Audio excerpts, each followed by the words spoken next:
তোমরা সবাই কেমন আছো? আশা করছি তোমরা সবাই খুব ভালো আছো, সুস্থ আছো। এদিকে আমরাও মোটামুটি বেশ ভালোই আছি। এই গরমে বলবো না যে খুব ভালো আছি মোটামুটি। তো অনেকদিন পরেই তোমাদের সামনে একটা ব্লগ নিয়ে চলে এসেছি। তো আজকের ব্লগটা একটু ইন্টারেস্টিং, অন্য রকম। তো ব্লগটা কিসের ওপরে সেটা আগে তোমাদেরকে বলে দিই। তো আজকে হলো তোমাদের দাদাভাইয়ের বার্থডে, তো ওর জন্য আর কি ব্লগটা ইন্টারেস্টিং হতে চলেছে। বার্থডে তো 12টার সময় কেক কাটা অলরেডি হয়ে গেছে। তো এখন আর কি দেখতে পাচ্ছ রেডি হয়ে নিয়েছি। তো রেডি হয়েছি কী জন্য সেটা বলছি, তার আগে বলে নিই। সকালে যেটুকু কাজকর্ম ছিল, বাসি কাজ, সকালে উঠে কাজকর্ম করে নিয়ে স্নান করে, আজকে যেহেতু বৃহস্পতিবারের পুজোও দিয়ে নিয়েছি, পুজো টুজো দিয়ে নিয়ে আবার নতুন দেখো শাড়িও পরে নিয়েছি। এই শাড়িটা পরে আর কি যাব হলো পুজো দিতে। কারণ কোথায়, তোমাদের আর কি দাদাভাইয়ের সাথে আমি আর তোমাদের দাদাভাই যাব আমাদের এখানকারই আর কি গোবিন্দপুর কালী মা মন্দির আছে মায়ের। তো সেখানে আর কি পুজো দিতে যাব। আমার অনেক দিনের ইচ্ছা যে তোমাদের দাদার জন্মদিনের দিন দুজন মিলে একসাথে যাব পুজো দিতে। তো ফাইনালি আজকে সেই দিনটা চলে এসছে। তো তোমরা ভিডিওটা দেখতে থাকো, আশা করছি তোমাদের অনেক অনেক ভালো লাগবে। আর চলো তোমাদেরকে দেখাচ্ছি আমাদের আর কি গোবিন্দপুর কালী মায়ের মন্দিরটা। তো ওখানে কিন্তু অনেক বিয়ে হয়। তো চলো মাকেও দেখাবো, মন্দিরটাও দেখাবো। তো দেখতে থাকো ভিডিওটা, আশা করছি তোমাদের অনেক অনেক ভালো লাগবে। আর আমাকে এই শাড়ি পরে কেমন লাগছে অবশ্যই কিন্তু কমেন্ট করে জানিও। কমেন্ট করতে কিন্তু কেউ ভুলো না। তো চলো যা যাক। দেখতেই পাচ্ছ তোমাদের দাদাভাই রেডি হয়ে অলরেডি কিন্তু বেরিয়ে পড়েছে গাড়ি নিয়ে, আমার জন্য ওয়েট করছিল, কারণ আমি ওপরে ছিলাম বলে। আমি নিচে চলে এসেছি। এইদিকে দেখো আমি রেডিও হয়ে নিয়েছি, ব্যাগপত্র গুছিয়ে আর কি, যেগুলো নিয়ে যাব ঠাকুরের ওখানে পুজো দেওয়ার জন্য, তো সেগুলো নিয়ে। তো চলো যা যাক এবার।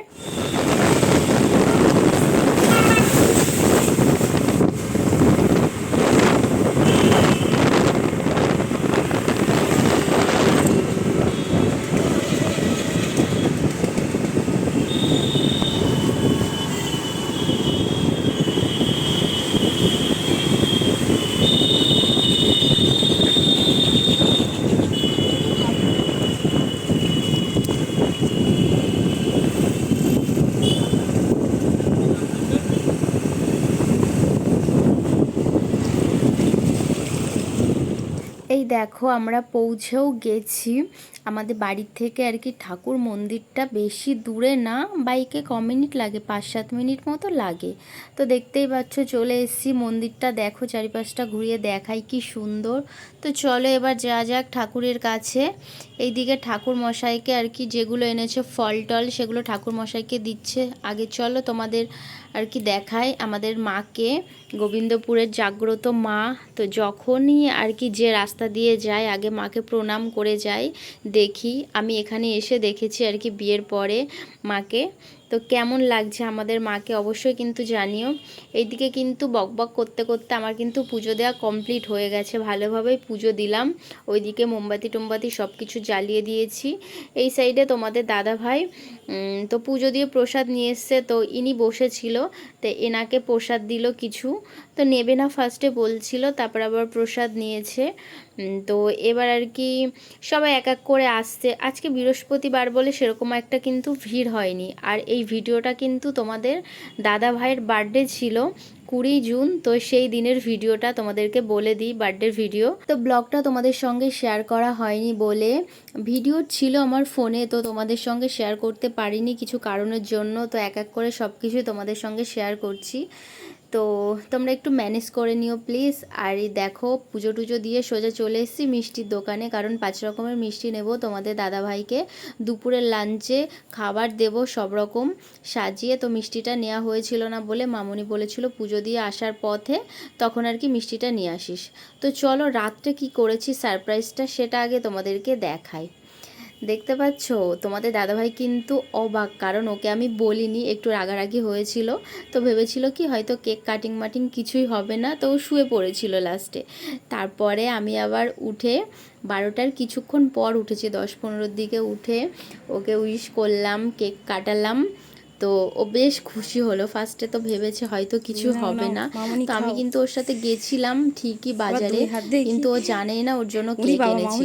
তো ওকে আমি বলেছিলাম তুমি দাঁড়াও একটু, দোকানেও দরকার ছিল বলে আমি কিন্তু আগে বেরিয়ে এসেছি, তারপরে কেকটা নিয়ে এসেছি। তো এইদিকে দেখো তোমাদের দাদাভাই কিন্তু একা একা বসে কেকটা খাচ্ছে আর ওয়েট করছে। আমি বললাম একটু ওয়েট করো, তোমার জন্য আমি গিফট নিয়ে আসছি। তো চলো কি গিফট এনেছি তোমাদেরকেও দেখাই। বাবা, তুই থ্যাংক ইউ বললি না, একটা বল। ছবি নাকি? ওই, ও মা, ও মনে হয় এর কাছে বানাতে দিয়েছিল, আমার কাছে বলেছিল একদিন কি। ওরে বাবা, কি ধর দেখি, এ কবে কি করেছে আমাকে বলেও নি একটু। ওরে বাবা, তোমরা দেখতেই তো পেলে গিফটটা পেয়ে তোমাদের দাদাভাই তো অবাক, কারণ ও ভাবতেই পারেনি যে আমি ওকে গিফট করব। কারণ এখানে ধরো কাউকে আমি চিনি না, নতুন এসছি, মামুনিও জানে না, বলে তুই আমাকে আগে জানালি, তারপরে তার জানালি না। কারণ জানাইনি, দাদু মারা গেছিলো ওর জন্য আর আমি বলে উঠতে পারিনি, মন টন খারাপ ছিল। তো বাড়ি এসে তারপরে 2-3 দিনের মধ্যেই কাজটা করেছি। আর এই ছবিটা বাঁধানোর একটাই কারণ, বলো তো কি, আমাদের রিসেপশনের ছবি আর কি ঘরে বাঁধানো আছে, তো বিয়ের ছবিটা বাঁধানো নেই, তো তার জন্য আর কি এটা বাঁধিয়ে দিলাম বরকে গিফট হিসেবে। কেমন হয়েছে অবশ্যই কিন্তু কমেন্ট করে জানিও। দেখতে পাচ্ছ অনেক দিন পর অ্যাটলিস্ট আমাদের এদিকে ছিটে ফোটা বৃষ্টি হচ্ছে। দেখো গাইস, তোমাদেরকে দেখাই, মানে আমার বাপের বাড়ির ওইদিকে মানে প্রায় শুনি যে বৃষ্টি হচ্ছে, কিন্তু আমাদের এইদিকে আর বৃষ্টি হয়ে ওঠে না। তো এতদিন পর আজকে এই যে 1 ফোঁটা 2 ফোঁটা করে বৃষ্টি পড়ছে, জানি না কতক্ষণ বৃষ্টি হবে, দেখা যাক। মেঘ তো আকাশে প্রচণ্ড করেছে, দেখতেই পাচ্ছ, প্রচণ্ড মেঘ করে রয়েছে।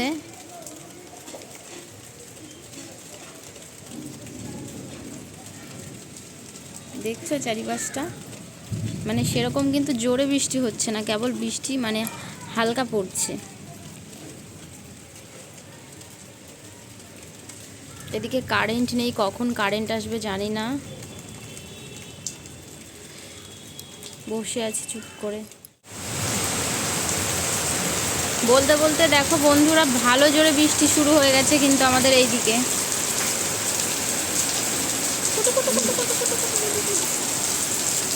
দেখতেই তো পাচ্ছ দুপুরের দিকে, কারণ তখন বেলা বাজে 2টো, মানে ঝমঝমিয়ে বৃষ্টি শুরু হয়ে গেছে। বৃষ্টি শুরু হয়েছিল বলে ওয়েদারটাও ঠান্ডা ছিল, আর বৃষ্টি শুরু হলো মনে মনে ভালোও লাগলো, কারণ তোমাদের দাদাভাইকে দুপুরে খাবার দেওয়া হয়নি এখনো, মামনি খাবার দেয়নি, রান্না বান্না হয়ে গেছে ওইদিকে। সকাল সকালই মামনি রান্না করে ফেলেছিল, আমাদের মন্দির থেকে আসার আগেই আর কি নাকি রান্না হয়ে গেছে। তো এখন খাবার দেবো ওকে। তো বৃষ্টি হচ্ছে বলে বাইরে একটু আসলাম, তো আর কি খেতে পারবে ঠিকঠাক। এত গরম পড়েছে না, কারণ সেদিন প্রচণ্ড পরিমাণে গরম ছিল। তো ভালোই হলো, একদিকে বৃষ্টি হচ্ছে, ওয়েদারটাও ঠান্ডা হবে, ঠিকঠাক করে খাওয়াও যাবে। তো চলো মামুনি কী কী রান্না করেছে ছেলের জন্য তোমাদেরকে দেখাই। দেখতেই তো পেলে বাটা মাছ ভাজা, ওইদিকে পটল ভাজা, বেগুন ভাজা, আলু ভাজা, আর এইদিকে কুমড়ো ভাজা। তো মোট ভাজা দিয়েছে 5 রকমের ভাজা, আর ওই যে ভাত, সাদা ভাত, তার উপরে দিয়েছি একটা লঙ্কা। এদিকে পায়েস ছিল ফার্স্টেই, পায়েসটা কিন্তু দারুণ হয়েছিল। আর এইদিকে ছিল ডাল, মাথা দিয়ে করতে তোমাদের দাদাভাই বারণ করেছিল, এমনি নর্মাল করেছিলাম। ওইদিকে চিংড়ি পটল ছিল, ওইদিকে পমপ্লেট মাছ ছিল, স্যালাড ছিল, চাটনি ছিল, দই ছিল, আর ওই সাইডে মিষ্টি। আর চিকেন মাটন কিছুই করিনি, কারণ তোমাদের দাদাভাই বলল চিকেন মাটন কোনো কিছু খাবে না বলে মাছের আইটেম করা হয়েছিল। এবার চলো আশীর্বাদটা সেরে নিক মামনি।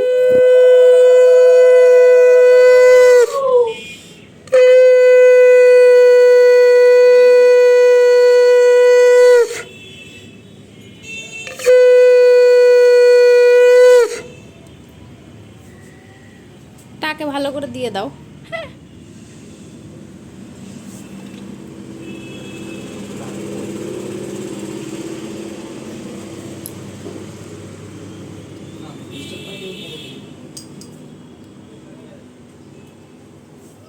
আরেকবার খাও, হ্যাঁ।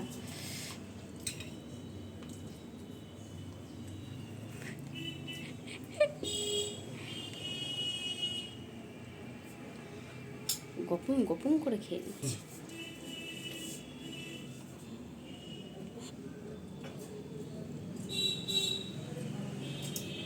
এপের নাম করো।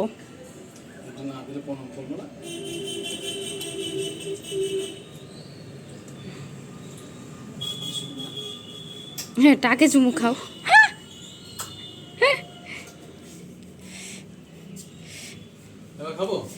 এবার খাও। তোমাদের দাদা ভাইয়ের অবস্থাটা দেখো, গেঞ্জি পরে আশীর্বাদ করলো মামনি, ইনি গেঞ্জি খুলে খেতে বসেছে, কারণ ওনার প্রচণ্ড গরম লাগছিল, তা গেঞ্জি খুলেই খেতে বসেছেন। এইদিকে আমি আবার টুক করে একটু ভিডিও করে নিলাম, ইনি তো ভীষণ লজ্জা পায় ভিডিওর সামনে আর কি, ক্যামেরার সামনে আসতে।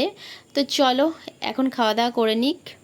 এইদিকে কিন্তু আমরাও খাওয়া দাওয়া করে নিয়েছিলাম, কারণ ওর খাওয়ার পর, আর ও বেশিরভাগ জিনিসই খায়নি, পায়েস বাদে সব কিছুই আমি টুকটাক খেয়েছিলাম, কারণ পায়েসটা নাকি খেতে নেই, যার জন্মদিনের পায়েস তাকেই খেতে হয়। তো পায়েসটা রেখে বাদবাকি যে জিনিসগুলো ছিল টুকটাক তো সব জিনিসই খেয়েছিলাম। মাছ ডাল নষ্ট করব, আর টাকা দিয়ে জিনিস কিনে না নষ্ট করতে ভীষণ গায়ে লাগে, ওর জন্য আমি ঠিক যতটা পারি ততটা খাই, নষ্ট খুব কমই করি। তো ওইদিকে তো খাওয়া দাওয়া করার পর দেখতেই তো পাচ্ছ চলে এসেছি বাসন কোসন নিয়ে। এইদিকে দেখো আমার কিন্তু তোমাদের সাথে গল্প করতে করতে বাসন ধোয়াও হয়ে গেল, ওইদিকে কিন্তু মামুনি এটোটাও মুছে নিয়েছে। এদিকে দেখতে পাচ্ছ চিকেন নিয়ে এসছে তোমাদের দাদাভাই রাত্রিরের দিকে। সকালের দিকে তো মাছের আইটেম করা হয়েছিল, ও বলেছিল মটন বা চিকেন কিছুই খাবে না, কিন্তু আবার রাত করে শখ হয়েছে বরমশাইয়ের একটু চিকেন খাবে, ওই জন্য চিকেন নিয়ে এসে দিল। তো এদিকে আমি ধুয়ে টুয়ে রেডিও করে নিয়েছি, এখন কিন্তু ঘড়ির কাঁটায় বাজে অনেকটা টাইম হয়ে গেছে। তো আমি এদিকে রেডি করে রাখলাম, জানি না কে রান্না করবে, তোমাদের দাদাভাই করে সচরাচর। এইদিকে দেখো কাঁচা লঙ্কা মানে রসুন, তারপরে পেঁয়াজ কুচি করে নিয়েছি, এইদিকে আদা কুচি, এটা টমেটোটা কাটিনি, কারণ বলে তো কি মিক্সিতে দেবো বলে টমেটোটা কাটা হয়নি। তো কে রান্না করছে সবই তোমাদেরকে দেখাবো, তো দেখতে থাকো ভিডিওটা, কেউ স্কিপ করো না, আশা করছি তোমাদের অনেক ভালো লাগবে। তোমাদের সঙ্গে লাস্টে আমি রান্নাটা শেয়ার করতে পারিনি, কারণ শুয়েই ছিলাম, শরীরটা ভালো লাগছিল না বলে। এদিকে দুজন মিলে রান্না করেছে, তোমাদের দাদাভাই আর আমার মামনি মিলে। তো মামনি সব কিছু দিয়ে কষাচ্ছিল, লাস্টে তোমাদের দাদাভাইকে একটু দেখতে বলল, উনি গিয়ে এই যে জল ঢেলে দিয়েছে বেশি করে, বুঝতে পারেনি, জন্য ঝোলটা একটু বেশি হয়ে গেছে, কিছু করার নেই। তো চিকেনটা তোমাদের দাদাভাই ভালোই করে, কিন্তু আজকে একটু হয়ে ওঠেনি ভালো। তো সব দিন তো সমান হয় না, একদিন অন্য রকমই হয়, তো মানিয়ে নিতে হয়, কিছু করার নেই। তো দেখতেই তো পেলে আমার পাতে লেগ পিস দিয়ে দিয়েছে। তো চলো এখন খাওয়া যাক, আবার নেক্সট ব্লগে দেখা হবে। তো তোমরা সবাই খুব ভালো থেকো, সুস্থ থেকো, আর আমার চ্যানেলটাকে কিন্তু সাবস্ক্রাইব করতে ভুলো না। তো চলো আজকের মতো আমি ব্লগটা এখানেই শেষ করছি, টাটা।